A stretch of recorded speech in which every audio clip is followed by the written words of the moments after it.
Welcome everyone. Today we will talk how to study, how to make schedule, how to prepare for your upcoming examinations, what to do if the examinations will be held in the month of November, and what to do if the examinations are held in the month of December. Which subject to prepare in which particular way. These topics, these points I will be covering. First of all, I will be talking about how to study, at what time to study, मतलब like schedule बनाएंगे. और दूसरा, अलग अलग subjects में अलग अलग subjects का स्ट्रेटेजी हम लोग डिस्कस करेंगे. दो चीजों के बारे में हम लोग आज डिस्कस करेंगे. पहला तो हम लोग पढ़ाई कैसे करें, क्या टाइम पर पढ़ाई करें. ये बहुत जरूरी पॉइंट है.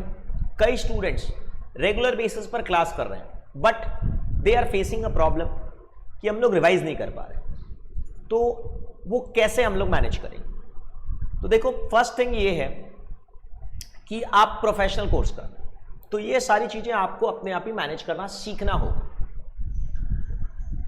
जब तक आप ये अपने आप मैनेज नहीं करेंगे तब तक कि रिवीजन कैसे करना है, रिवीजन कब करना है, थोड़ा सा मेहनत ज्यादा हो रहा है तो ऑब्वियसली आपको थोड़ा मेहनत ज्यादा करना होगा. फिर भी मैं एक आपको हेल्प करूंगा, जरूर से एक आइडिया दूंगा कि किस हिसाब से आप पढ़ना चालू कर सकते हैं. भाई सबसे पहले एक बेसिक बात यह है कि आपको थोड़ा सा अपना टाइम सबसे पहले आइडेंटिफाई करना होगा. फर्स्ट पॉइंट है कि हम लोग शेड्यूल क्या करें. तो इसके लिए सबसे पहला रूल यह है कि आपको पहले आइडेंटिफाई करना होगा कि आपका समय कहां पर बर्बाद हो रहा है. इस बर्बादी में सबसे ज्यादा कंट्रीब्यूशन इस वस्तु का है, मोबाइल. आपके हाथ में जिस चीज में आप अभी क्लास देख रहे हैं उस चीज का सबसे ज्यादा योगदान है आपके समय को बर्बाद करने. तो first of all you have to identify, you have to make a schedule कि हम इतना देर मोबाइल में बर्बाद करेंगे. उसमें एक ऐप होता है डिजिटल वेलबीइंग, उसको आप सर्च करके उसमें अपने आप को ट्रैक कर सकते हैं कि मैं कितना देर कहां पर कितना देर मैं देख रहा हूं वीडियोस और कितना देर किस ऐप पे मैं बर्बाद कर रहा हूं. आप मेरे क्लास वाले ऐप को एक्सक्लूड कर दीजिएगा. अब उसके बाद उसको चेक करिए डिजिटल वेलबीइंग कि यहां पर आप कितना देर किस ऐप में समय बर्बाद कर रहे हैं. तब आपको एक आइडिया मिलेगा कि इतना टाइम मेरी लाइफ का बर्बाद हो रहा है, माइंडलेस स्क्रोलिंग में बर्बाद हो रहा है. अगर आप न्यूज पढ़ रहे हैं तो न्यूज पढ़ रहे हैं, that is productive, that is definitely productive. Don't count that as a waste. अगर आप क्लास देख रहे हैं, don't count that as a waste. अगर आप लिमिटेड टाइम में, मान लो अगर दिन में 15 मिनट अगर आप व्हाट्सएप कर लिए, that is definitely productive to keep in contact, keep in touch with your family members, your tuitions, your friends, your colleagues and all. So that is fine. But other than that, if you are mindlessly, unnecessarily scrolling the app, Facebook and YouTube and all, that's a waste of time. पहले आपको अपने आप को track करना होगा कि हम वहां पर जो समय बर्बाद कर रहे हैं उसको कैसे हम अपना बचाएं. पहला बात तो ये सबसे इंपॉर्टेंट काम ये है. दूसरी बात, सर अगर मैं क्लास कर रहा हूं ऑनलाइन या ऑफलाइन, और अगर मैं रिकॉर्डेड क्लास कर रहा हूं तो दोनों का शेड्यूल मैं अलग अलग बताऊंगा. ऑब्वियस बात है, अगर आप ऑफलाइन क्लास कर रहे हैं तो then definitely you have lesser amount of time in hand for your studies, इसमें कोई शक नहीं है. बट अगर आप रिकॉर्डेड क्लास कर रहे हैं, माई क्लासेस, ऑनलाइन और ऑफलाइन दोनों बात कर रहा हूं मैं. मतलब ऑनलाइन जब मैं पढ़ा रहा हूं तो उस समय आप स्ट्रीम कर रहे हैं, तो उस समय अगर आप पढ़ाई कर रहे हैं तो डेफिनेटली आपको थोड़ा टाइम ज्यादा लगता है. और अगर आप रिकॉर्डेड कर रहे हैं तो आप you will be having more time in your hands. तो अगर आप ऑनलाइन या ऑफलाइन क्लास कर रहे हैं तब तो अलग शेड्यूल होगा. Then you have to wake up at 6 AM. कोई बहुत जल्दी नहीं होता, कोई बहुत ज्यादा जल्दी नहीं होता. 6 बजे आप सुबह उठिए, से 6:30 से लेकर पढ़ना चालू कर दीजिए. सुबह half an hour is more than sufficient. The time that we normally waste in the morning and in the evening is use of unnecessarily use of your mobile phone. जिसको मैंने आपको ट्रैक करने के लिए कहा कि डिजिटल वेलबीइंग बोलकर एक ऐप होता है. वो कई सारे ऐप होते हैं पर आपके नॉर्मली मोबाइल फोन में आजकल आता है. उसमें आप चेक कर सकते हैं कि कितना घंटा आपने कहां पर इन्वेस्ट किया, वेस्ट किया, वो आप देख सकते हैं. तो सुबह 6:30 से लेकर आप आराम से सुबह 8:30 बजे तक आपका दिमाग फ्रेश रहता है। सुबह morning, early morning, your mind is very fresh. तो at that particular point of time से 2 आवर्स, वो 2 घंटे आप बहुत अच्छी तरह से थ्योरी सब्जेक्ट पढ़िए। क्या पढ़ेंगे सर? थ्योरी में क्या पढ़ेंगे? आप उस समय लॉ पढ़िए, आप उस समय इकोनॉमिक्स पढ़िए। ये सबसे बेस्ट टाइम होता है पढ़ने का। 6:30 से लेकर 8:30 तक गजब टाइम होता है पढ़ने का, बहुत अच्छा टाइम होता है। ज्यादा देर नहीं, मैं आपको सिर्फ छोटे छोटे टाइम की बात कर रहा हूं। 8:30, उसके बाद में ऑब्वियसली हाफ एन आवर आपको ब्रेकफास्ट के लिए या फिर रिलैक्सेशन के लिए थोड़ा सा मैंने दे दिया। फिर आफ्टर दैट 9 बजे से लेकर अराउंड 11 AM तक आप थोड़ा सा पढ़ाई करना होगा। देखो, अगर आप ऑफलाइन क्लासेस कर रहे हैं तो definitely you are getting the benefit कि आप फेस टू फेस आकर पढ़ रहे हैं, तो आप डेफिनेटली जल्दी समझ पा रहे हैं चीजों को, शायद तो आपको रिवीजन करने में शायद थोड़ा टाइम कम लगेगा। तो अगर 9 बजे से लेकर 11 बजे तक अगर आप पढ़ेंगे तो फिर क्या सब्जेक्ट पढ़ें? मैं रिकमेंड करूंगा उस पर्टिकुलर टाइम पर, देखो मैंने लॉ और इको बोला, मतलब एक दिन लॉ एक दिन इको, एक दिन लॉ एक दिन इको। सुबह सुबह माइंड आपका फ्रेश रहता है, तो 9 बजे से लेकर 11 बजे तक आपको कुछ दूसरा सब्जेक्ट पढ़ना है तो पढ़ सकते हैं। अकाउंट्स पढ़ना चाहिए उस पर्टिकुलर टाइम पर। उसके बाद में नो डाउट आपको क्लास अटेंड करना है। नॉर्मली हम लोग का 2 क्लास डेली रहता है, 11:30 से लेकर 5 o'clock तक आपको मैं काउंटिंग में नहीं लूंगा क्योंकि वो उस समय हमारा ट्यूशन रहता है, तो 5 बजे तक। पर 5 बजे के बाद जाकर सर ये जब मैं पढ़ूंगा तो मैं कैसे पढ़ूंगा ये भी बता दीजिए sir. When I am studying क्या करूं, व्हाट शैल आई डू, क्या करूं मैं?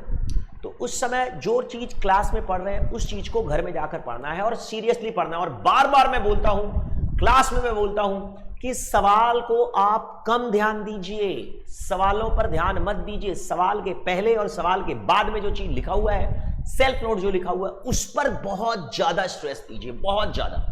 चाहे आप अकाउंट्स पढ़ रहे हैं, चाहे आप मैथमेटिक्स पढ़ रहे हैं, प्रैक्टिकल चीज जो भी आप पढ़ रहे हैं, सवाल एकदम नहीं दिमाग लगाने। आपको शायद ये भी समझ में आ गया होगा, लॉ में भी केस स्टडीज आप अगर प्रोविजन अच्छी तरह से पढ़ के समझ गए, हिंदी में लिखा हुआ पॉइंट्स अगर अच्छी तरह से समझ गए, फिर प्रॉब्लम ही नहीं, फिर प्रॉब्लम होगा ही नहीं। तो आप जो सवाल पे जितना फोकस करेंगे उतना प्रॉब्लम होगा। आप लोग, कई स्टूडेंट्स की प्रॉब्लम क्या हो जाती है कि वो लोग क्लास अटेंड किए और उसके बाद डायरेक्ट क्वेश्चन सॉल्व करना स्टार्ट कर। That's a wrong strategy, absolutely wrong. क्या करना है सर? सवाल नहीं करना है।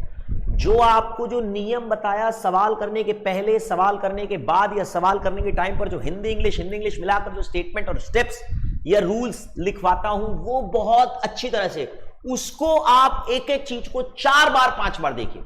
अगर उसको चीज इतना सा होता है, नोट्स इतने से होते हैं, उसके अंदर में आपको 10 मिनट लगता है लिखने में और सवाल करने में आपको लगता है 30 मिनट्स, तो मैं 10 मिनट वाला चीज को 4 बार देखूंगा तो वो 30 मिनट्स वाला चीज को मैं 20 मिनट में सॉल्व करूंगा, सीधा सा बात है। परंतु अगर आप वो 10 मिनट वाला चीज को नहीं देखेंगे तो वो 30 मिनट्स का जो क्वेश्चन है वो आपको 2 घंटा लगेगा समझने में, ये बात पक्की है।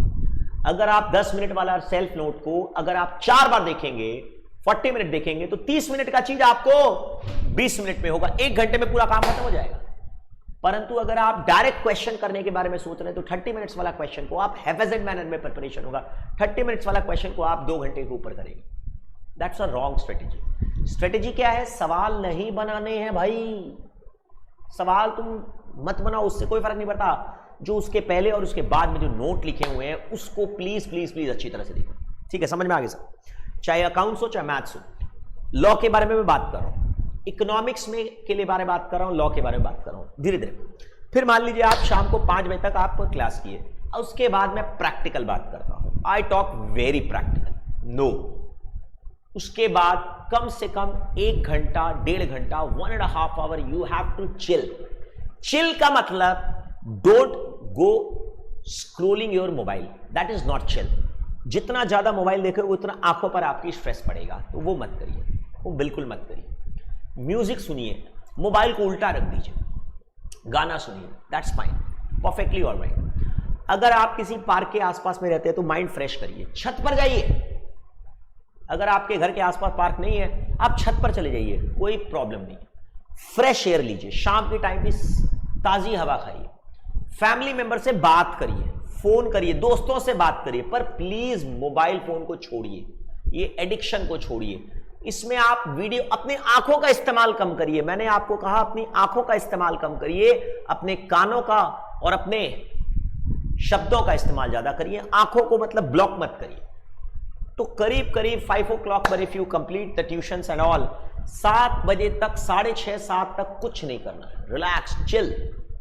सर कब तक की बात कर रहा हूं मैं? ये एग्जाम के 1 महीने पहले तक बात कर रहा हूं, एग्जाम के 1 महीने पहले तक का बात कर रहा हूं। पर 7 o'clock के बाद में अब तो पढ़ना पड़ेगा, उपाय तो है नहीं।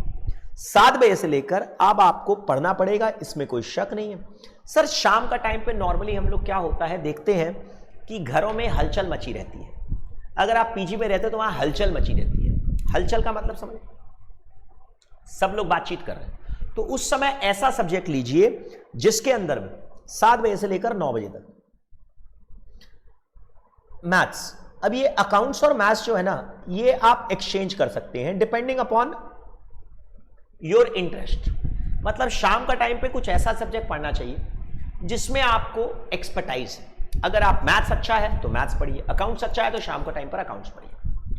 मैथमेटिक्स में इसलिए बोल रहा हूं क्योंकि मैथमेटिक्स जो है वो एक चीज ऐसी है जो कि सिर्फ एकेडमिक पर्पस के लिए, सिर्फ फाउंडेशन लेवल तक है, उसके बाद में इतना ज्यादा मैथमेटिक्स का एप्लीकेशंस है नहीं।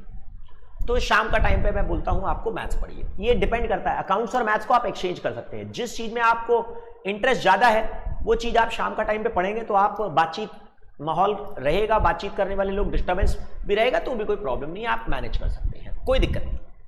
After that take a chill. अगर टाइम मिलता है, मौका मिलता है तो you can study from 10 o'clock to 12 o'clock, but अगर नहीं मौका मिलता तो बात खत्म। नाउ द क्वेश्चन है सर इतना कम टाइम हम लोग को मिल रहा है क्योंकि हम लोग ऑफलाइन क्लास या ऑनलाइन क्लास कर रहे हैं इसीलिए। तो भाई इसका कोई ऑप्शन नहीं है। इसके लिए मैं आपको यही बोल सकता हूं कि अगर आप दूर से आते हैं तो भाई अपना बात सीधा सा हुआ है, ट्रैवलिंग टाइम बचाइए अपना, सिंपल, और कोई उपाय नहीं है। ट्रैवलिंग टाइम आपको सेव करना होगा।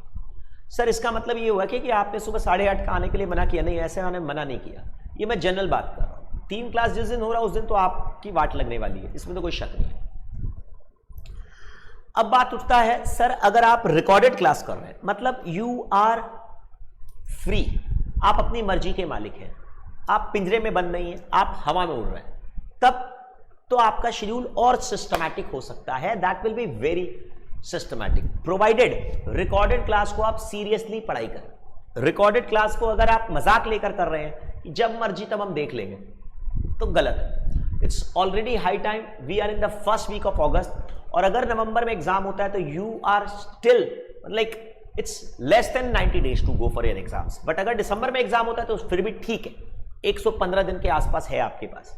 पर अगर नवंबर में एग्जाम होता है तब तो आप बहुत ज्यादा प्रॉब्लम में फंसने वाले। 90 दिन भी नहीं है आपके पास, 90 दिन में आपको 60 दिन में पढ़ना कंप्लीट होगा, और लास्ट का 30 days तो आप रिवीजन के लिए छोड़ दीजिए, रिवीजन के लिए छोड़ दीजिए। तो अगर आप रिकॉर्डेड क्लास कर रहे हैं तो शेड्यूल सेम है, एकदम same.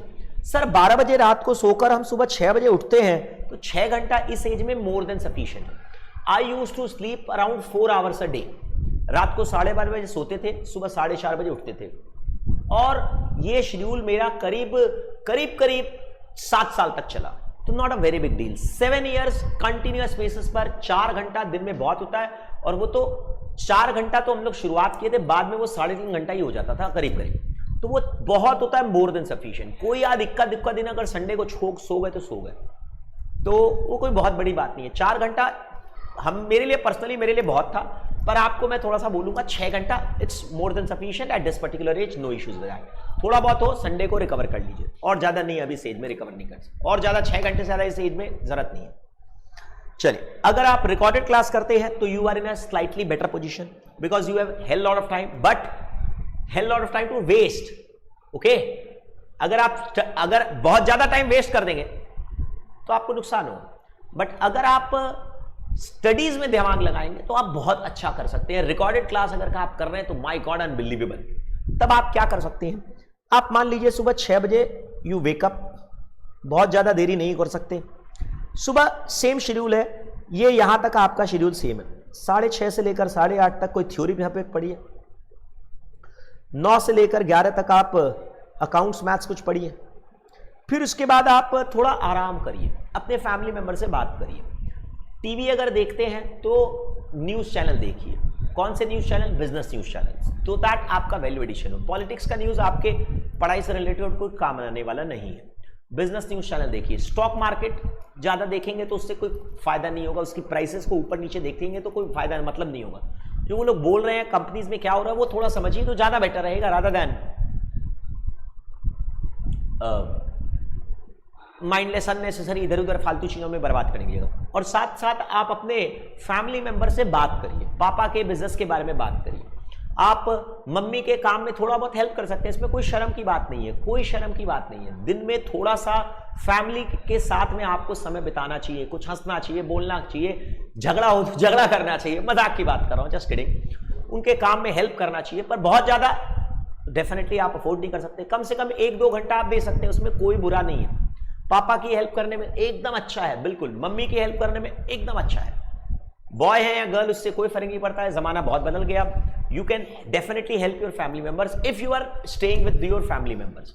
If you are not staying with your family members, if you are staying in a PG, then it's a different issue all together. Then you have a hell lot of time. Obviously अब hell lot of time पढ़ने के लिए है, बर्बाद करने के लिए नहीं है। 2 घंटे आप आराम से अपने फैमिली मेंबर को दीजिए, कोई प्रॉब्लम नहीं। परंतु वो कौन सा वाला टाइम देना चाहिए, मैं आपको रिकमेंड करूंगा कि वो टाइम देना चाहिए लंच के टाइम का। लंच के टाइम में नॉर्मली क्या होता है, कभी खाना थोड़ा सा आधा घंटा पहले जल्द बन जाता है, कभी देरी से बन जाता है। वो थोड़ा सा आपको मैनेज करना पड़ेगा, that you have to manage, कि किस टाइम पर आपके घर में खाना बनता है। वहां पर आप देखिए कि वो 1.5-2 घंटा जो खाना बनता है और उसके बाद का और उसके पहले का आधा घंटा फूड का और 1 आवर पहले और 1 आवर बाद, जो 2-2.5 घंटे होते हैं ना, वो थोड़े से बहुत ज्यादा क्या बोलते हैं, वो बातचीत बहुत होता है, वहां पर साउंड बहुत होता है। तो वहां पर वो थोड़ा सा आप फैमिली के साथ उस टाइम को एंजॉय करिए, उसी टाइम को एंजॉय करिए फैमिली के साथ। तो बीच में आप वहां पर आपने क्लास कर सकते हैं। अब कम से कम आपको अगर रिकॉर्डेड क्लास करते हैं तो देखो, जो बच्चे लोग जुलाई 1 वीक तक में ज्वाइन किए वो लोग कम से कम मिनिमम बोल रहा हूं मैं, 2 क्लास डेली बेसिस पर करेंगे, मिनिमम बोल रहा हूं, जुलाई 1 वीक तक जो लोग ज्वाइन किए। परंतु जो जुलाई 1 वीक के बाद ज्वाइन किए वो लोग मिनिमम 3 क्लास करेंगे, मिनिमम 3 क्लासेस, मिनिमम 3, 4 करना पड़े तो भी पता नहीं, मिनिमम 3 क्लास वो लोग को करना ही पड़ेगा। जुलाई 1 वीक तक ज्वाइन किए 2 क्लास कर लेंगे, मिनिमम 2, 3 भी कर सकते हैं। और जो लोग जुलाई 1 वीक के बाद ज्वाइन किए 10-15 जुलाई के बाद, वो लोग को मिनिमम डेली बेसिस पर मिनिमम 3 क्लासेस करना होगा, उसको घर में पढ़ना होगा, वरना काम नहीं होगा, सिंपल, दैट्स फॉर श्योर। और भी बहुत सारी बात होगी, लास्ट तक रहिएगा मेरे साथ। तो वो 2-2.5 घंटा आप बीच में, अब लंच के बारे में बात कर रहा हूं मैं, तो अभी आपके घर में किस टाइम पर बनता है, तो उस पर्टिकुलर टाइम पर 11:30 से लेकर अराउंड 2:30 तक के बीच में 2 घंटा आप फैमिली को दीजिए और 1 घंटा आप अगर हो सके तो आप न्यूज देखिए। और जो मैंने आपको इंग्लिश का प्रिपरेशन करने के बारे में कहा था वो इंग्लिश का प्रिपरेशन करिए। जैसे न्यूज पढ़ा उसका समरी बोला, that's best. But after 2:30 you can sleep for half an our, nap. क्या बात कर रहे हैं सर, आधा घंटा सोने के लिए बोल रहे हैं, माय गॉड, ये तो हम इमेजिन नहीं कर सकते थे। दिन में अगर आप सो जाते हैं ना half an our, my God, it's मजा आ गया। Half an our sleep during day time will boost your productivity. आपका दिमाग पूरा फ्रेश हो जाएगा, आप पूरा का पूरा लगेगा एनर्जेटिक हो गया, लगेगा सुबह सवेरा हो गया। तो दिन में हाफ एन आवर जरूर सोना चाहिए। हमारे देश में तो फैसिलिटी है नहीं, पर जापान के अंदर में, कई डेवलप कंट्रीज में, वहां पर रेस्ट रूम प्रोवाइड किए जाते हैं कि लंच के बाद में आधा घंटा लोगों को सोने दो, उनकी प्रोडक्टिविटी डबल हो जाती है। वो लगता है कि वो एक दिन का काम सुबह सोने के पहले की, एक दिन का काम सोने के बाद की। माय गॉड, आधा घंटा सो जाइए। कई लोग इसको प्रोडक्टिविटी स्लीप बोलते हैं, कई लोग इसको ब्यूटी स्लीप बोलते हैं। My God, unbelievable. आपका चेहरा खिल जाएगा, आपका दिमाग शांत हो जाएगा, आप सारी टेंशन भूल जाएंगे। हाफ एन आवर जरूर सो जाइए। अगर आप सो जाने का मतलब, प्लीज सोना है, मोबाइल फोन को दूसरे रूम में फेंक दीजिए, अपने से दूर रखिए, कोई इलेक्ट्रॉनिक डिवाइस भी दूर रहिए और सो जाइए प्लीज। उस समय अगर आप सोने की जगह पर आप मोबाइल देख रहे हैं तो आपकी प्रोडक्टिविटी स्ट्रेन कर लेगा, वो पूरा का पूरा आपकी एनर्जी को चूस लेगा। तो सो जाइए, यस, सही सुना आपने, सो जाइए। सर हाफ एन आवर से ज्यादा 1 घंटा भी सोते हैं, बहुत अच्छा, कोई प्रॉब्लम नहीं। 3:30 बजे से स्टार्ट स्टडीज, 3:30 से लेकर 5:30 तक अगेन स्टडी।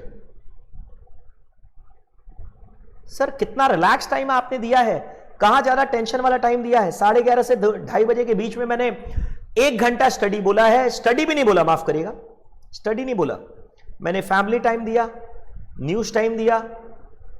ये सब सारी टाइम आपको तब पता लगेगी जब आप अपने मोबाइल फोन को बर्बाद करने, मोबाइल फोन में जो टाइम वेस्टेज है वो आप बर्बाद करेंगे, बर्बाद करना बंद करेंगे, तब ये सारी टाइम मिलेगी। अब आप खुद सोचिए मैंने कितना टाइम दिया है, अच्छी तरह से आप रह सकते हैं। 3 घंटा सर आपने फैमिली टाइम और न्यूज टाइम दे दिया, 1 घंटे के अंदाज लिखा आपने, आधा घंटा है पर नीचे में 1 घंटा हो गया, इतना आपने पढ़ने का, सोने का टाइम दे दिया। इससे ज्यादा और क्या चाहिए, इससे ज्यादा और क्या चाहिए। तो 2 घंटे अब आपको सोना है, पढ़ना है। सर क्या चीज पढ़ें, अब वापस से वही बात, यहां पर और यहां पर और इवन फिर उसके बाद में 1 घंटा का रेस्ट, 1 आवर का रेस्ट,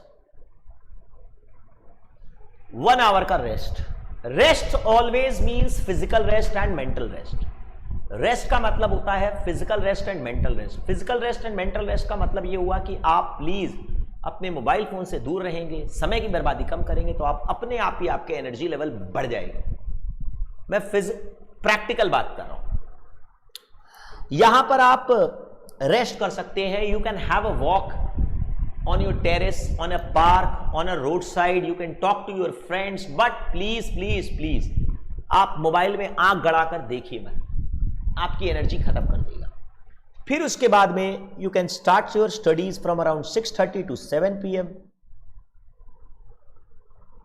और फिर उसके बाद में रात को थोड़ा सा 10 से लेकर 11, 11:30 तक आप पढ़ सकते हैं, कोई बहुत प्रॉब्लम नहीं है। परंतु सोने के पहले, उठने के बाद, सोने के टाइम पर जब मोबाइल फोन में आलतू फालतू स्क्रोलिंग करेंगे, वीडियोस देखेंगे, आलतू फालतू चुगली देखेंगे, चुगली बोलते हैं इसको, चुगली, कि ये कौन कर रहा है, ये क्या कर रहा है, ये क्या कर रहा है, ये क्या कर रहा है, बॉलीवुड में क्या हो रहा है, फलाना जगह पर क्या हो रहा है, बॉलीवुड में क्या हो रहा है। ये जो बॉलीवुड है ना, ये आपके कैरियर को चौपट कर देगा अगर इसके चक्कर में रहेगा।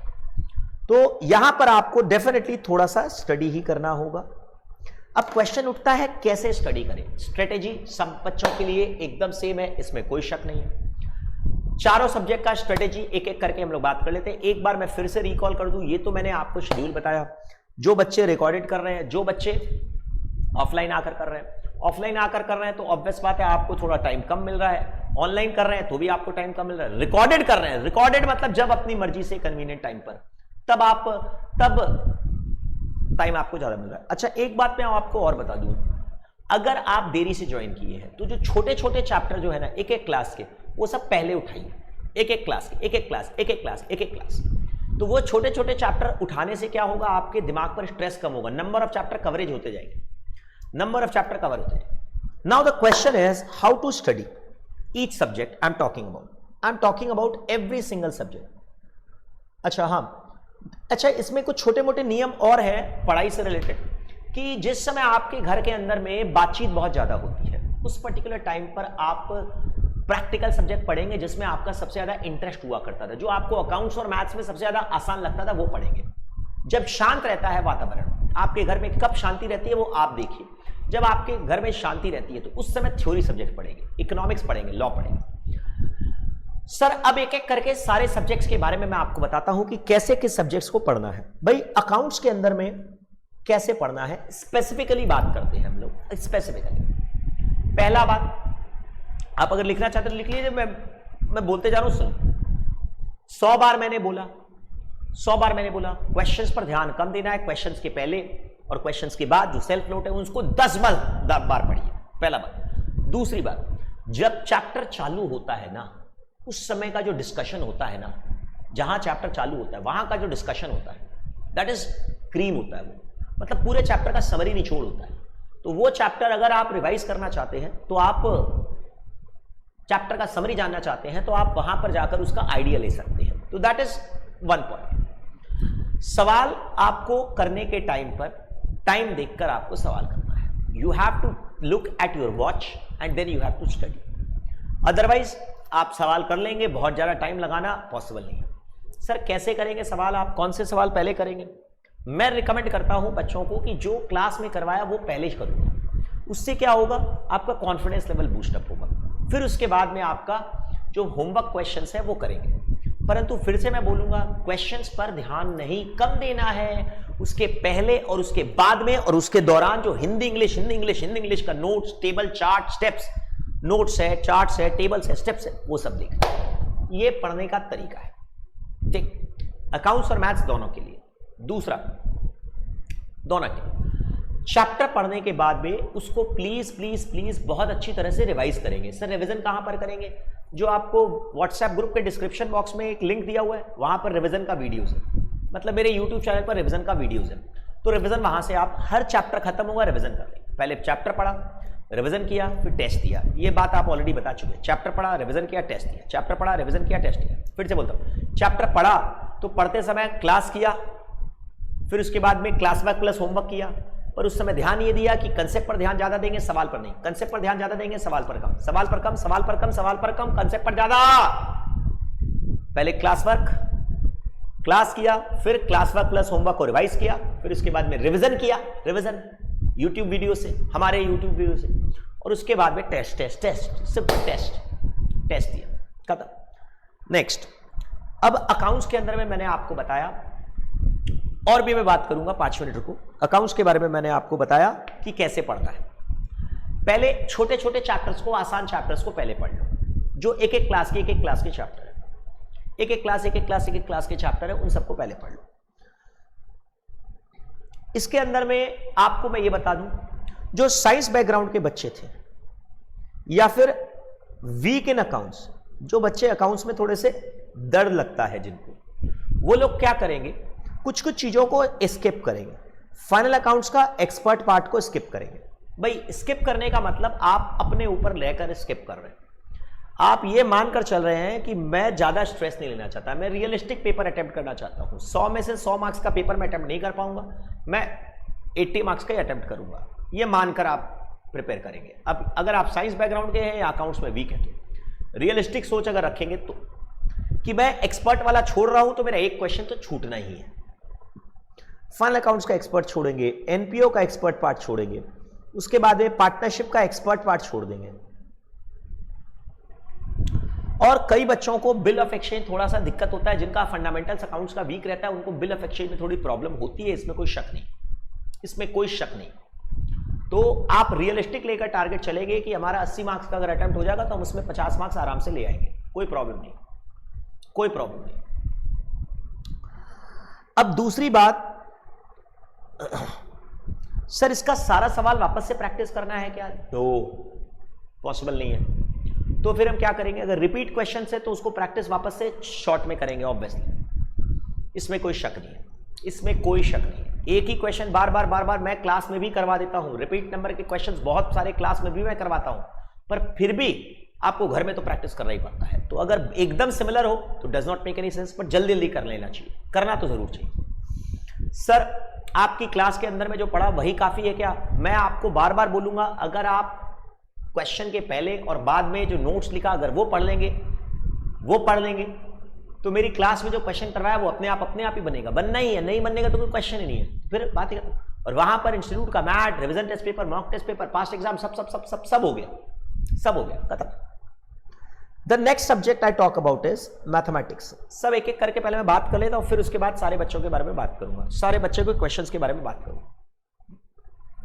अब मैथमेटिक्स कैसे करें? अच्छा, मैंने आपको ये कहा कि साइंस बैकग्राउंड या वीक स्टूडेंट्स ये सब अगर चाहे तो स्किप कर दीजिएगा। बिल ऑफ एक्सचेंज में उनको दिक्कत होता है, कंपनी अकाउंट में जर्नल एंट्री पार्ट में उनको थोड़ा सा प्रॉब्लम होता है, उसका कोई क्या करिए, उपाय नहीं। मैथमेटिक्स के अंदर में नॉन मैथ्स के स्टूडेंट या फिर जो बच्चे लोग मैथ्स जिनका वीक था, वो लोग क्या करेंगे, कैलकुलस को भूल जाएंगे, फंक्शंस को दिमाग पर जोर नहीं देंगे। प्रोबेबिलिटी और प्रोबेबिलिटी डिस्ट्रीब्यूशन, भाई डिस्ट्रीब्यूशन तो तुम्हारे वश की बात है नहीं, ये मैं आपको पहले बता दूं, और प्रोबेबिलिटी भी थोड़ा सा मुश्किल ही होगा।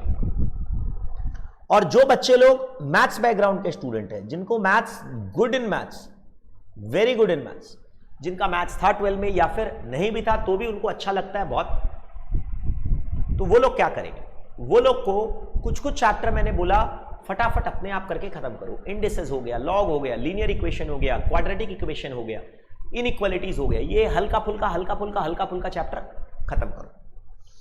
वो लोग तो सारे ही करना है। वो लोग को कैलकुलस भी मैं बोलूंगा अपने आप करके खत्म करो। सर आपका वीडियो देखने का कोई जरूरत ही नहीं है। जिनका मैथ्स था उनको कैलकुलस का मेरा क्लास का वीडियो भी देखने का कोई जरूरत नहीं है। क्यों? क्योंकि उसमें पढ़ेंगे क्या आप? कुछ नहीं। इनवर्स नहीं था, ट्रिग्नोमेट्रिकल नहीं है। इनवर्स नहीं है, ट्रिग्नोमेट्रिकल नहीं है। अगर आपका क्लास 12 में 11 में मैथ्स में कैलकुलस पढ़ा हुआ है तो फिर आपको यहाँ का फाउंडेशन का कैलकुलस तो कुछ है ही नहीं। कैलकुलस से वैसे भी 4 मार्क्स का आता है, कैलकुलस से वैसे भी 4 मार्क्स का आता है, कैलकुलस और फंक्शन से मिलाकर 4 मार्क्स का आता है। तो आप क्या कर लेंगे 4 मार्क्स में? कितना देगा? ट्रिग्नोमेट्रिकल है नहीं, इनवर्स है नहीं, खत्म बात ही खत्म। सर प्रोबेबिलिटी और डिस्ट्रीब्यूशन मिलाकर कितने मार्क्स का था? 10। तो सर नॉन मैथ्स के स्टूडेंट को इतना चीज आप छोड़ने बोल दिए, उपाय नहीं करेंगे। प्रोबेबिलिटी पूरा नहीं छोड़ना चाहिए, स्टार्टिंग का पार्ट करना चाहिए, बाद का पार्ट छोड़ना चाहिए। स्टार्टिंग का पार्ट करना चाहिए, बाद का पार्ट मैं खुद ही पढ़ाते समय बता दूं। अगर आप if you are good in maths 4-5 chapter अपने आप कर लीजिए, इंडिसेस, लॉग, क्वाड्रेटिक, लीनियर और लीनियर इनइक्वालिटीज, ये अपने आप कर लीजिए। कैलकुलस अपने आप कर लीजिए, कुछ नहीं है इसमें, कुछ नहीं है। अच्छा, दोनों ही बच्चों को चाहे फोकस किस पर करना है, एक तो लॉजिकल रीजनिंग के 4 चैप्टर पर, और फोकस क्या करना है? Central tendency, dispersion, correlation, regression और टाइम वैल्यू ऑफ मनी। ये जी जान लगाकर करिए, ये 50 मार्क्स तो इसी में आ जाएगा आपका। अगर अच्छी तरह से आप बहुत अच्छी तरह से पढ़ेंगे तो ये 50 मार्क्स तो ये पास करवा देगा, ये चैप्टर ही पास करा देगा। लॉजिकल रीजनिंग 20 में से 18, 18। सेंट्रल टेंडेंसी डिस्पर्शन में से 18 मार्क्स खत्म। कोरिलेशन रिग्रेशन में से 5 मार्क्स, कोरिलेशन रिग्रेशन में से 5। ओ माय गॉड, बहुत कम है। और टाइम वैल्यू ऑफ मनी करीब 13-14 मार्क्स, 13 से 14 मार्क्स पास करने के लिए तो खत्म हो गया। इस पे तो जी जान लगा के फोकस कर दी, एकदम गजब तरीके से प्रिपेयर कर दी, हो गया सर मैथ्स में पढ़ाई कैसे करना है? जो आपने क्लास में पढ़ाया, मैं आपको 100 बार बोला, प्रैक्टिकल सब्जेक्ट में हो या थ्योरी में हो, प्लीज क्वेश्चंस पर ध्यान कम दीजिए। क्वेश्चंस के पहले, क्वेश्चंस के बाद जो सेल्फ नोट है, जो फॉर्मूलाज है मैथ्स में, फॉर्मूलाज, अकाउंट्स में स्टेप्स, रूल्स, प्रिंसिपल्स। मैथ्स में फॉर्मूलाज, अकाउंट्स में स्टेप्स, प्रिंसिपल्स, रूल्स, उन चीजों पर ध्यान ज्यादा दीजिए, प्रोसीजर पर ध्यान ज्यादा दीजिए। सवाल कम बनाओ, कोई फर्क नहीं है। सवाल के ठीक पहले जो नोट लिखा उसको 10 बार 20 बार पढ़ लो, आपको सवाल चुटकियों में बन जाएगा। आप समझिए, सवाल के पहले मैं जो स्टेप हिंदी में लिखवाता हूं, इंग्लिश में मिलाकर लिखवाता हूं, फॉर्मूला लिखवाता हूं, वो अगर गजब तरीके से अगर फॉर्मूला याद हो गया, मान लो एसडी का फॉर्मूला आपको याद हो गया, 3 बार 4 बार 10 बार आपने लिख लिया, उसके सारे सिचुएशंस आपने पढ़ लिए, अच्छी तरह से पढ़ लिया, सवाल तो खत्म। सर सारा चीज तो आप हिंदी में लिखवा दें, फिर प्रॉब्लम क्या है? कोई दिक्कत नहीं। तो अगर आप सिस्टमैटिक ढंग से पढ़ेंगे तो आपको प्रॉब्लम ही नहीं है, पर अगर आप अनसिस्टमैटिक ढंग से पढ़ेंगे, सवालों पर ध्यान देंगे तो क्लर्क बनकर रह जाएंगे। अगर आप कंसेप्ट पर ध्यान देंगे तो सीए जल्दी बनेंगे, सीधा सा बात। अब बात उठता है सर लॉ को कैसे पढ़ें? ये सबसे बड़ा प्रॉब्लम सारे बच्चों के सामने आता है। लॉ को कैसे पढ़ें? That is the biggest problem every student face. Yes, सही बोला, law is a big problem, no big problem. इसके अंदर में पॉइंट्स को याद करेंगे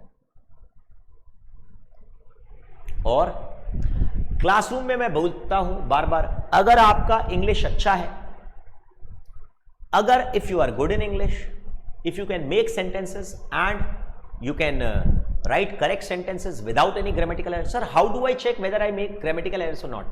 उसका तरीका मैं आपको ऑलरेडी बता चुका हूं। I have already told। क्या बताया सर आपने? उसका तरीका मैंने आपको ऑलरेडी बता चुका। क्या?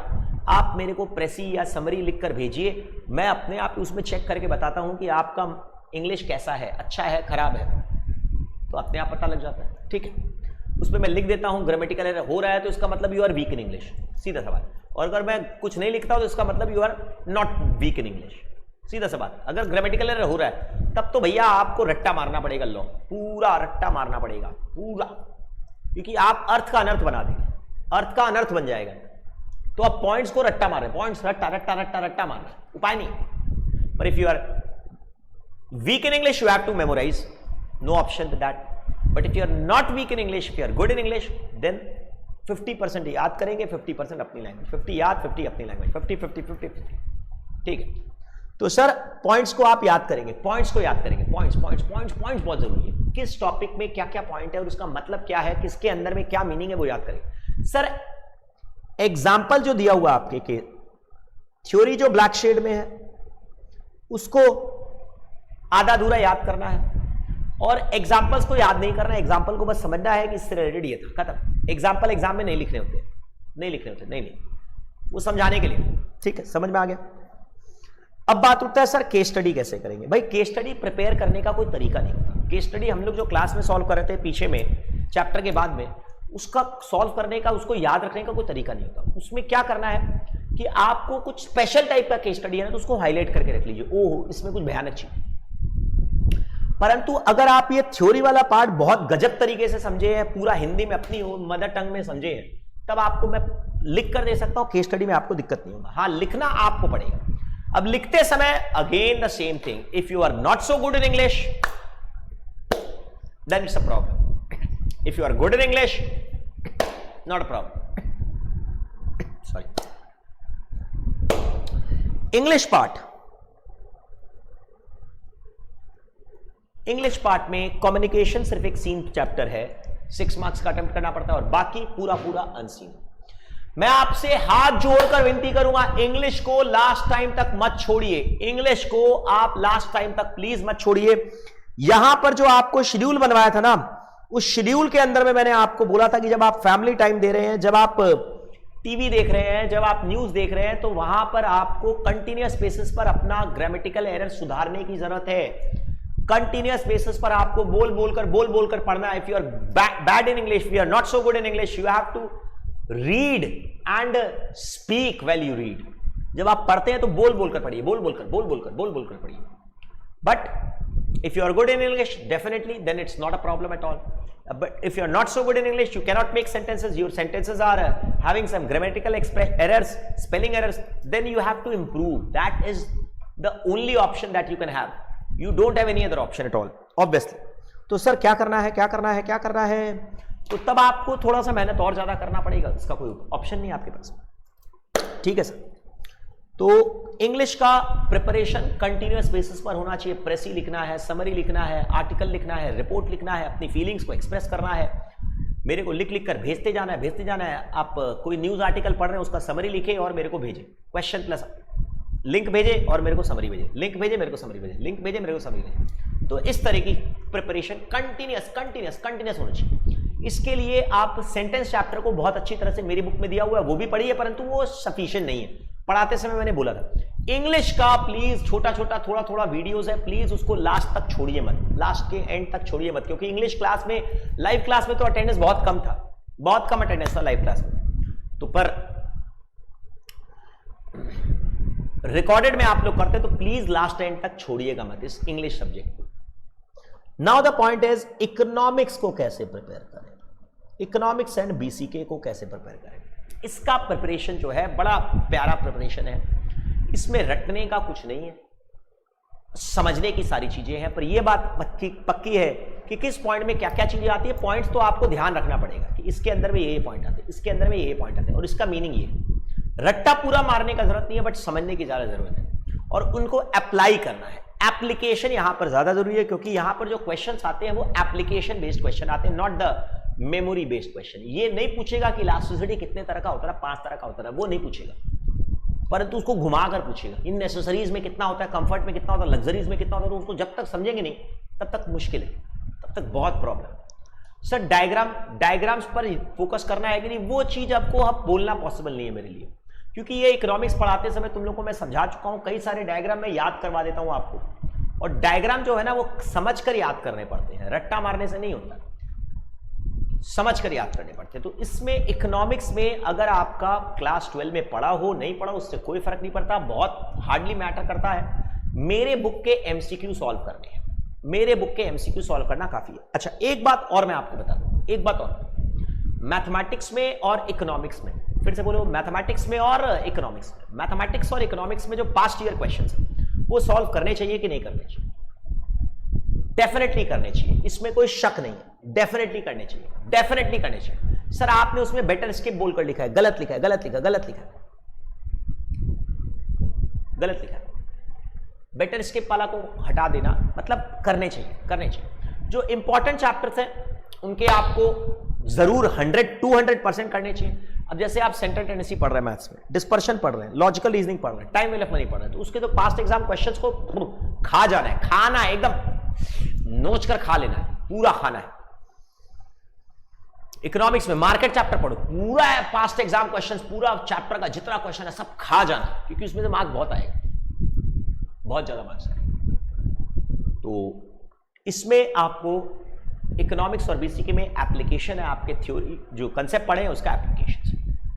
बस इतना ही मेरे को आपको बोलना था। अब इसके बाद मैं आपके क्वेश्चंस के जवाब दूंगा। बोला सर, बिल्कुल सही बोला, ये नॉर्मल प्रॉब्लम है, फोन से डिस्ट्रैक्शंस बहुत होता है, उसका प्रॉब्लम का सॉल्यूशन क्या है?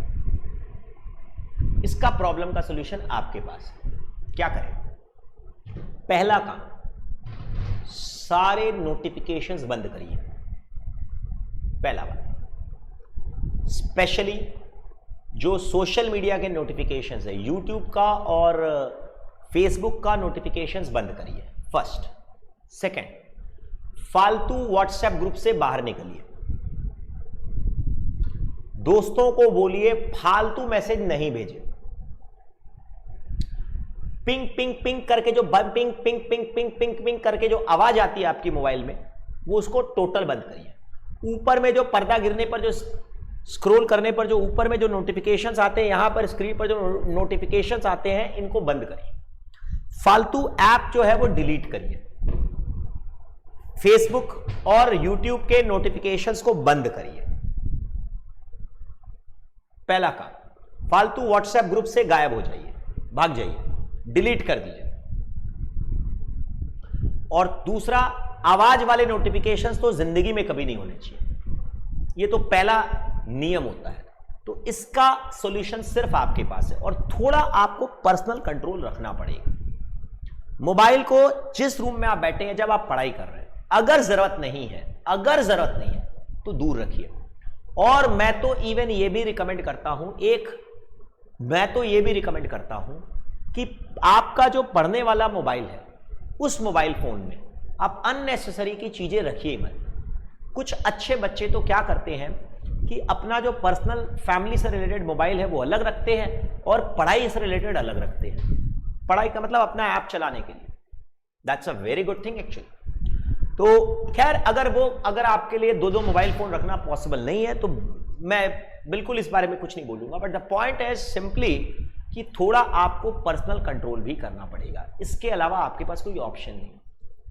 दूसरी बात, अगर आप चीजों को बहुत ज्यादा स्ट्रेस लेकर पढ़ेंगे तो आपको दिक्कत होगा। अगर आप सवालों पर बहुत ज्यादा स्ट्रेस देंगे, ये सवाल नहीं बन रहा है, नहीं बन रहा, नहीं बन रहा है, मतलब आप गलत रास्ते में हैं। सही रास्ता क्या है? आप अगर उसका प्रोसीजर समझ गए तो फिर आप खाली ये सोचिए कि मैंने कहीं कोई क्लेरिकल मिस्टेक किया है, बस। कंसेप्चुअल, आप पहले ये देखिए कि मेरे को कंसेप्चुअल प्रॉब्लम है कि क्लेरिकल प्रॉब्लम है, ये बहुत बड़ा डिफरेंस है। If you are having some conceptual problem, I am not able to understand what is happening, it's over. No need to solve anything. It's over, totally over. But if you are very clear with the concepts, then these are all petty matter. अरे नहीं हुआ, tally नहीं हुआ, क्या फर्क पड़ता है, next time करेंगे, अपने आप में निकल जाएगा, हटा। ये कॉन्फिडेंस होना चाहिए। ज्यादा से ज्यादा क्या होगा, इक्का दुक्का क्लेरिकल एरर होगा, कोई बात नहीं, स्टेप मार्किंग मिलता है एग्जाम में, कोई टेंशन का बात नहीं, नो वरीज। आप पहले कंसेप्चुअल चीजों पर ध्यान ज्यादा दीजिए, क्लेरिकल चीजों पर ध्यान कम दीजिए प्लीज।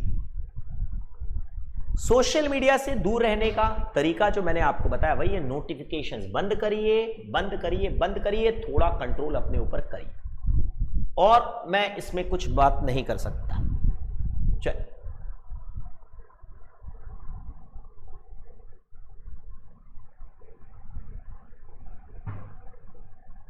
हाँ जी, लॉ में केस स्टडी सॉल्व करके आप मेरे को भेज सकते हैं ताकि मैं उसको चेक करके आपको इवैल्यूएट कर सकता हूं। बहुत सही, पर क्वेश्चन प्लस आंसर दोनों भेजिएगा। अब एक स्टूडेंट ने मेरे को बोला मेरे पास एक भी रिकॉर्डेड लेक्चर नहीं है। रिकॉर्डेड लेक्चर किसके पास होता है? उफ, अरे माई क्लासेस में जो आप देखते हैं वो रिकॉर्डेड लेक्चर वही है, और क्या है? आपको डाउनलोड क्यों करना है? Why do you need to download? सबके पास वही है, आपके पास जो हाथ में ऐप है। अभी आप लाइव में आप देख रहे हैं उसको, आप माई क्लासेस में जाकर देखिए, वही सारे रिकॉर्डेड है। क्या है? Now the question is syllabus कब तक कंप्लीट हो जाएगा? सिलेबस कंप्लीट होना, देखो पॉइंट ये है, सिलेबस कंप्लीट होने का मतलब ये बोल रहा हूं मैं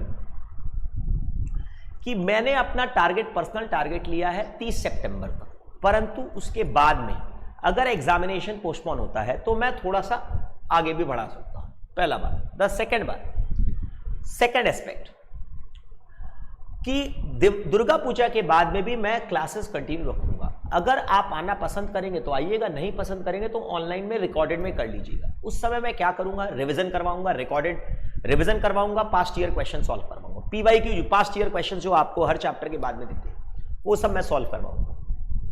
तो अगर आप करना चाहे तो करिए, नहीं करना चाहे तो मत करिए, वो आपके ऊपर छोड़ दूंगा मैं। दुर्गा पूजा के बाद रिवीजन और past year question, revision past year question, revision past year question solve होगा। नॉर्मली हम लोग हर चैप्टर के बाद में रिवीजन करवाते हैं, परंतु टाइम की शॉर्टेज होने के चलते, क्योंकि बैचेस लेट से स्टार्ट हुए, नॉर्मली हम लोग का बैचेस स्टार्ट हो जाता है first week of May, normally first week of May, परंतु अभी स्टार्ट हुआ, इफेक्टिवली स्टार्ट हुआ 20 जून। तो ऑब्वियस बात है 1.5 महीने का शॉर्टफॉल था, बड़ा शॉर्टफॉल था, बड़ा भयंकर शॉर्टफॉल था। तो 1.5 मंथ का शॉर्टफॉल था, तो उसको रिकवर करना थोड़ा सा मुश्किल, डेफिनेटली मेहनत होता है। अच्छा, तो मेरा टारगेट है 30 सितंबर तक का, वहां तक मैं कंप्लीट कर दूंगा, और उसके बाद फर्स्ट वीक ऑफ अक्टूबर से जब क्लास रीस्टार्ट होगा, 4-5 दिन का छुट्टी देने के बाद में, तो हम लोग रिवीजन और पास्ट ईयर क्वेश्चंस के ऊपर ज़्यादा फोकस करेंगे। आप उसको क्लास आ भी सकते हैं, घर से भी कर सकते हैं, रिकॉर्डेड में भी कर सकते हैं, कोई प्रॉब्लम नहीं।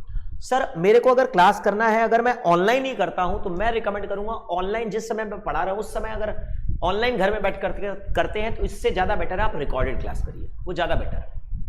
It's better if you do recorded classes rather than attending the same at the same time. It's no use actually. आप अपनी कन्वीनियंस के हिसाब से करते हैं, पर रिकॉर्डेड में आप ये चीज, डिसिप्लिन आपको मेंटेन करना होगा, डिसिप्लिन आपको मेंटेन करना होगा कि मैं पढ़ता हूं कि नहीं पढ़ता हूं, वो डिसिप्लिन आपको मेंटेन करना होगा। चल सर AIR, अगर मेरे को, पहला बात तो फाउंडेशन में इंस्टीट्यूट अभी रैंक देता नहीं है, दूसरी बात अगर मेरे को अच्छा स्कोर करना है 320 प्लस, तो मैं क्या करूं? उसके लिए आपको थोड़ा सा मेहनत ज्यादा करना पड़ेगा। सर क्या चीज का मेहनत ज्यादा करना पड़ेगा? आपको बार बार मैंने बोला, हर एक सवाल आपको करना होगा। अगर आपको अच्छा स्कोर करना है चारों सब्जेक्ट में, you have to work extremely hard, that's it, nothing else. आपको पहले सिलेबस थोड़ा जल्दी कंप्लीट करके, फटाफट कंप्लीट करके रिवीजन 3 बार 4 बार करना होगा। और आपको बार बार मैं यही बोलूंगा, अगर आपको अच्छा स्कोर करना है, 320 प्लस स्कोर करना है, तो आप सवाल को कम फोकस करिए, आप कंसेप्ट को पढ़ने के बाद में एक स्ट्रक्चर बनाइए दिमाग में। Okay, this is the structure, this is how I will go on solving the next questions, तब आप कर पाएंगे। यही एक तरीका है, और कोई तरीका नहीं है।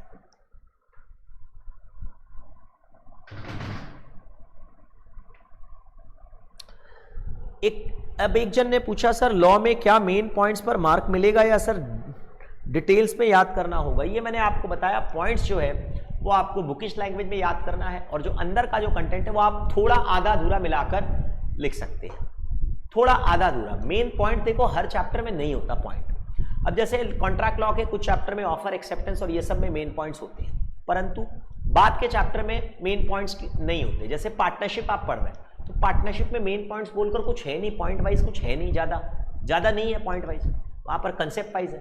तो आपको डेफिनेटली हर जगह पर चीजें अलग अलग होती हैं, समझने पर ध्यान ज्यादा देना है, किस चीज में क्या है वो आपको ध्यान ज्यादा देना है। तो ऐसा कुछ भी तरीका नहीं। सर केस स्टडीज, लॉ में केस स्टडीज नहीं समझ में आता। पहला बात तो आपका डायरेक्शन गलत है, आप केस स्टडी को लेकर परेशान क्यों हो रहे हैं, मैं ये नहीं समझ रहा।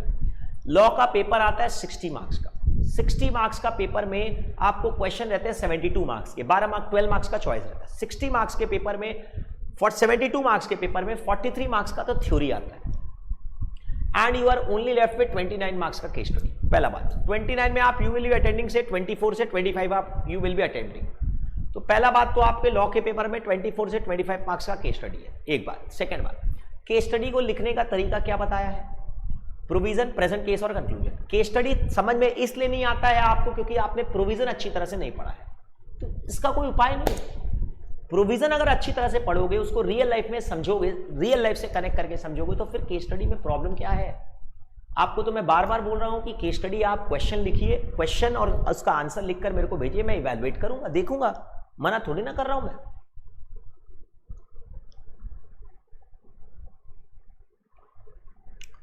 सर पेपर प्रेजेंटेशन का मतलब क्या होता है? अकाउंट्स का पेपर प्रेजेंटेशन का क्या मतलब होता है? आपको लेजर अकाउंट का प्रेजेंटेशन तो आपको बनाना पड़ेगा, जर्नल एंट्री का फॉर्मेट, जर्नल का फॉर्मेट बनाना पड़ेगा, नरेशन बनाना पड़ेगा, लिखना पड़ेगा। अकाउंट्स में प्रेजेंटेशन कुछ भी नहीं होता। वर्किंग नोट्स जैसे हम लोग क्लास में बनाए, मैं लिखवा देता हूं कि ये सेल्फ नोट है, ये वर्किंग नोट है, ये सेल्फ नोट है, ये वर्किंग नोट है, सेल्फ नोट है, ये वर्किंग नोट है, सेल्फ नोट है, ये वर्किंग। वैसे ही करना है जो आप क्लास में कर रहे हैं, उसी तरह से एग्जाम में करना है। कोई स्पेशल चीज नहीं होता है एग्जाम में, एग्जाम में कोई स्पेशल चीज नहीं हो रहा है। सीधी सी बात ये समझने की तरह कोशिश करिए, there is nothing very special in the exam that you have to do in a different manner, no. तो पेपर का प्रेजेंटेशन का मतलब क्या है? इसीलिए तो आपको टेस्ट लिए जा रहे हैं बाबू, कि आप समझ पा रहे हैं कि नहीं चीजों को। तो अगर आप टेस्ट नहीं देंगे तो कोई फायदा नहीं होगा। तो पेपर का प्रेजेंटेशन क्या?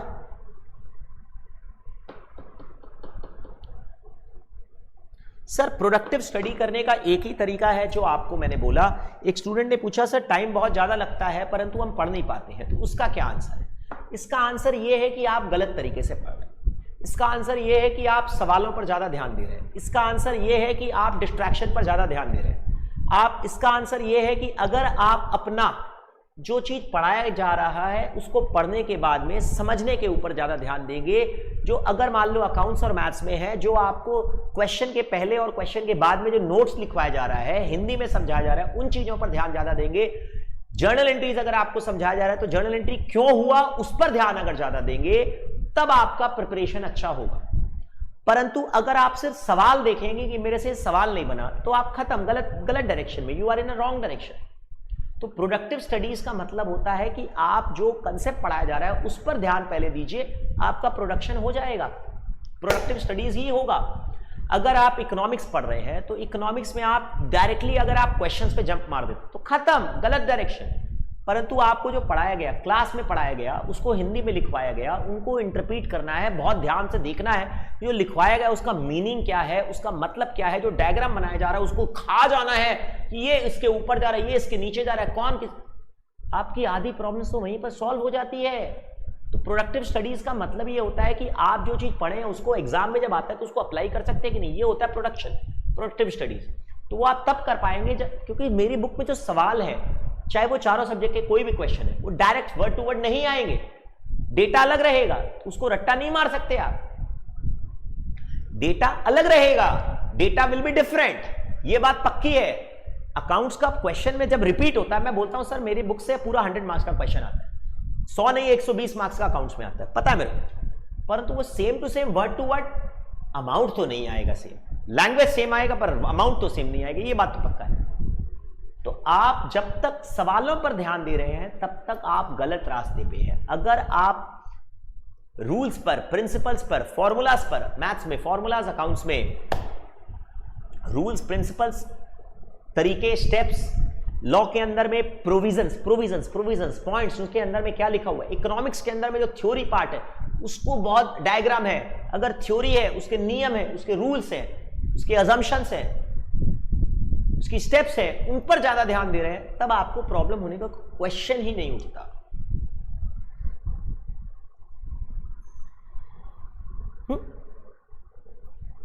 कोई शॉर्टकट है क्या सम्स के लिए? सम्स क्या चीज का सम्स के लिए कोई शॉर्टकट जो होता है मैं बता देता हूं क्लास में। अगर कोई चीज का शॉर्टकट नहीं होता तो बताना पॉसिबल नहीं है।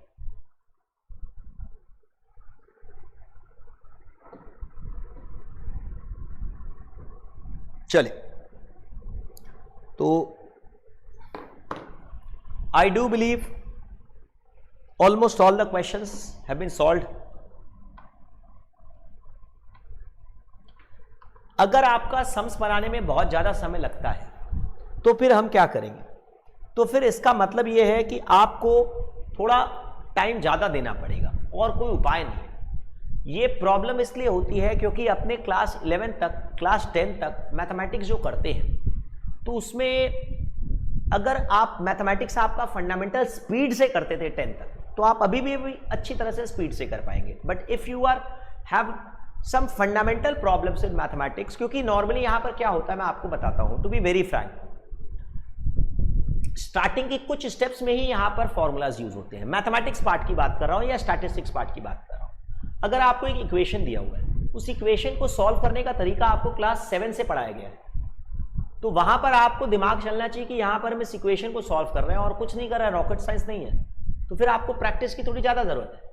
अगर आपको टाइम ज़्यादा लगता है तो एग्जाम्स में आप टारगेट अपना लेकर रखिए कि 80 मार्क्स का मेरे को अटेम्प्ट करना है, 100 मार्क्स का अटेम्प्ट ही नहीं करना है, और उसके हिसाब से मेरे को हर चैप्टर के एक्सपर्ट पार्ट को छोड़ना है, हर चैप्टर के एक्सपर्ट पार्ट को छोड़ना है। सब बताएंगे हम, जब चैप्टर पढ़ाएंगे तब बताएंगे सब। बिल्कुल 1 मिनट में बहुत सारा सम्स नहीं हो पाता, इसमें कोई शक नहीं है। You have to become very realistic actually. You have to think that I am going to attempt only 80 marks का, बस, ज़्यादा नहीं। तो अपना टारगेट वही लेकर रखेंगे, दिमाग पर स्ट्रेस नहीं देंगे कि 100 मार्क्स का अटेम्प्ट करने के चक्कर में पूरा चौपट हो जाएगा, गलत। मेरे को सारे चैप्टर पर फोकस ही नहीं करना है। जो एडवांस डिफिकल्ट चैप्टर है, जैसे मान लो प्रोबेबिलिटी है या डिस्ट्रीब्यूशन है या कैलकुलस है, या फिर मान लीजिए ये परम्यूटेशन कॉम्बिनेशन का एक्सपर्ट है, एपीजीपी का एक्सपर्ट है, सेट थ्योरी का एक्सपर्ट है, उस पर मैं फोकस ज़्यादा करूंगा ही नहीं, दिमाग ही नहीं लगाऊंगा। ये आपको करना है। चलिए, तो बस यही छोटे छोटे पॉइंट्स हैं, आपको थोड़े ध्यान रखने हैं, ठीक है ना। चलिए, all the best, thank you.